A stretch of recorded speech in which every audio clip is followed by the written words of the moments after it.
وذكر فإن الذكرى تنفع المؤمنين.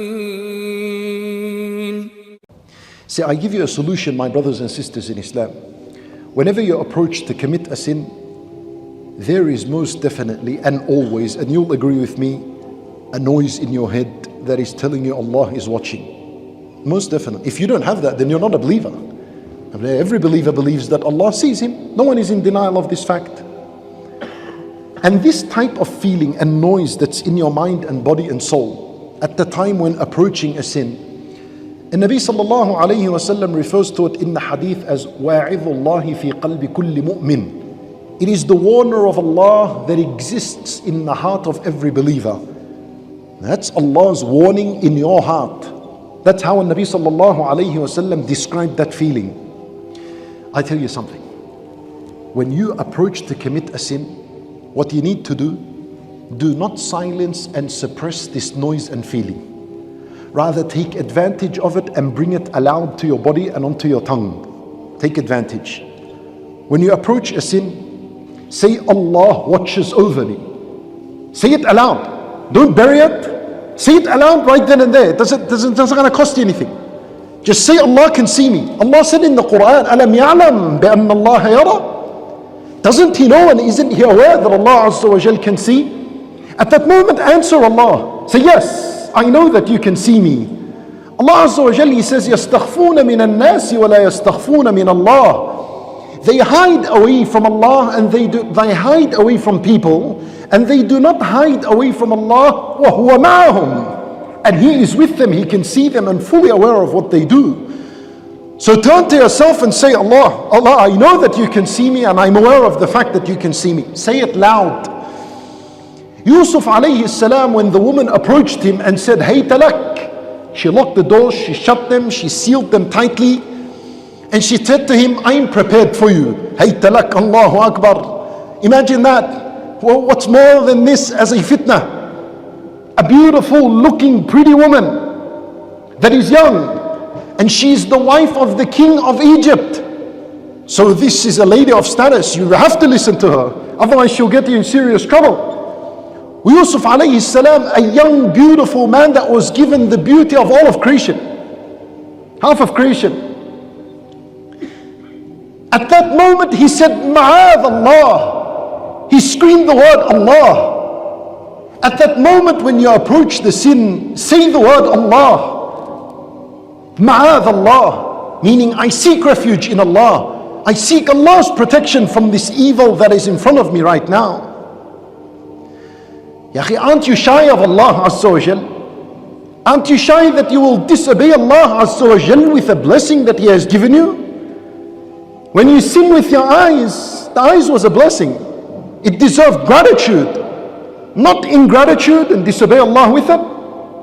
When you sin with your hands, these were a blessing. You were supposed to make shukr and say Alhamdulillah, instead you used them for a sin.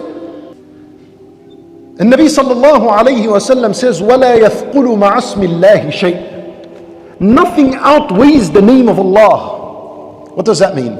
It means at the moment when you are most tempted and you continue to say Ma'adh Allah, and Nabi sallallahu alayhi wa sallam says the name of Allah outweighs everything. Meaning if your desire is on one side of the scale and Allah's mention is on the other side of the scale, what happens to your desire? It goes away. It cannot weigh with the name Allah. So very soon you will find that your heart overcomes the desire and overcomes the sin, because it's impossible. If you say Allah, Ma'adh Allah, with a firm heart, with honesty and certainty and sincerity, the thing that you're comparing it with and you're fighting, using it to fight, is the desire, the sin. That'll go.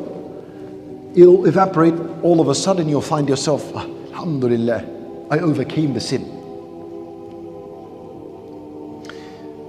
After that happens, and you find that Allah is like an ice that has dropped on fire, and the fire of the sin and the lust begins to extinguish and turn off, straight away get up and move from that place. Get up, hurry up, because this is where the shaitan came to you, and he will come again.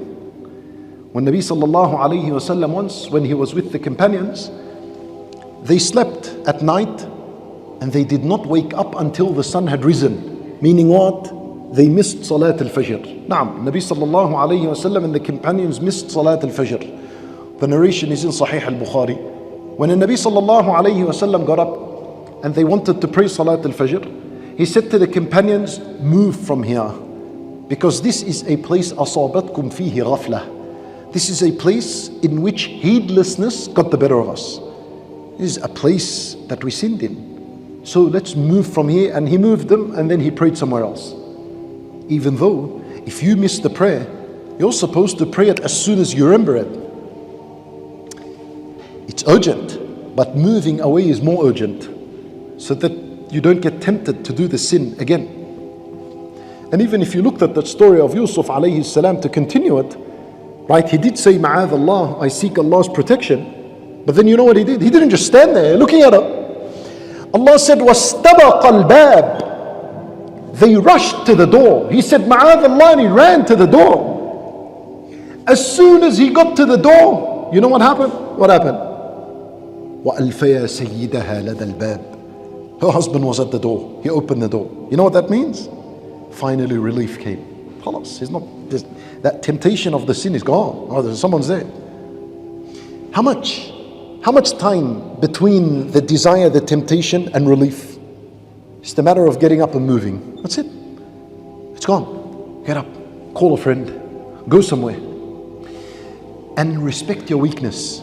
Respect your weakness. The human being is weak. He can fall into the sin once again.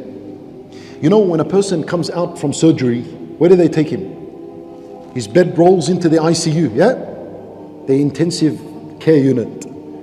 When you're in the intensive care unit, why is it called intensive care? Because there are nurses 24/7 around you. They don't leave you.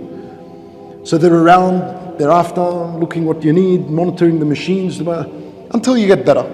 And that's your state when you come out of a possible sin that you almost committed. Respect your weakness. You're like that person in the ICU. You need people around you. You need the nurse. You need the righteous people around you. You need an environment of goodness. You cannot just think, Allah, come back. Then most definitely shaitan will come once again.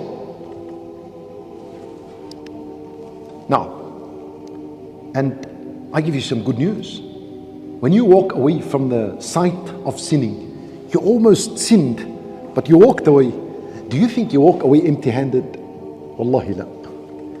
Wallah, number one, you walk away having fulfilled an obligation, and that is to keep away from a sin. And that, we said, is better than many voluntary deeds. You walk away with refreshed and renewed iman, right? Your iman just increased. That is how a person can increase and refresh his iman. You walked away with genuine fear of Allah. But someone really, you genuinely fear Allah Azza wa Jal. Alhamdulillah, thank Allah for the ni'mah that He's given you. And you walk away with a complete good deed. And Nabi sallallahu alayhi wa sallam, he said, Man hamma bisayyatin falam ya'malha kutibat lahu hasanatan kamila. Whoever desired to commit a sin and he ended up not doing it, Allah would grant him one full hasana. MashaAllah.